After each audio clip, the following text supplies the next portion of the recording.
ప్రముఖ నటి సమంత రాజ్ నిడమూరు పెళ్లి చేసుకున్న విషయం మనకు తెలిసిందే.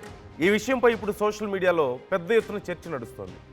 ఈ పెళ్లిలో ఇద్దరి కాస్ట్యూమ్స్ అందరినీ ఆకట్టుకున్నాయి. ముఖ్యంగా సమంత చేతికున్నటువంటి డైమండ్ రింగ్ గురించి ఇప్పుడు ఇంటర్నెట్లో తెగ సర్చ్ చేస్తున్నారు. ఈ ఏడాది జనవరిలోనే ఆమె ఈ ఉంగరంతో ఉన్న కొన్ని ఫోటోలు సోషల్ మీడియాలో పంచుకున్నారు.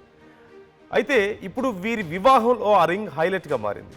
ప్రతి విషయంలో ప్రత్యేకత చాటుకునే సమంత తన ఉంగరం ఎంపికలో కూడా అదే స్టైల్ ఫాలో అయినట్లుగా తెలుస్తోంది.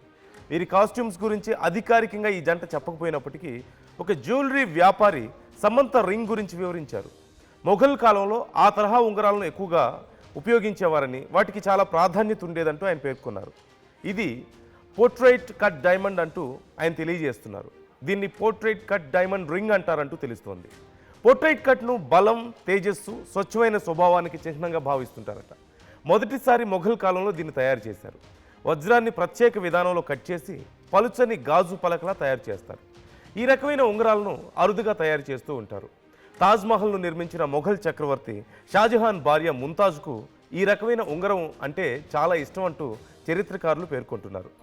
గతంలో బాలీవుడ్ తారలు అలియా భట్ ధరించిన oval shape diamond ring, Priyanka Chopra ఎంపిక చేసుకున్న classic cushion cut rock, Katrina Kaif రాచరిక స్ఫూర్తితో చేయించుకున్న నీలం ఉంగరాల కంటే సమంత భిన్నంగా ఎంపిక చేసుకున్నారంటూ అభిమానులు అంటున్నారు. ఇక తన పెళ్లిలో ఎర్ర చీర, సాంప్రదాయ నగలతో మెరిసిపోయారు సమంత. చోకర్ నెక్లెస్, పెద్ద చెవి పోగులతో చాలా అందంగా కనిపించారు. Local to global news at your finger tips. మీ చేతిలో ఒక ఆయుధం. Download Raw TV app.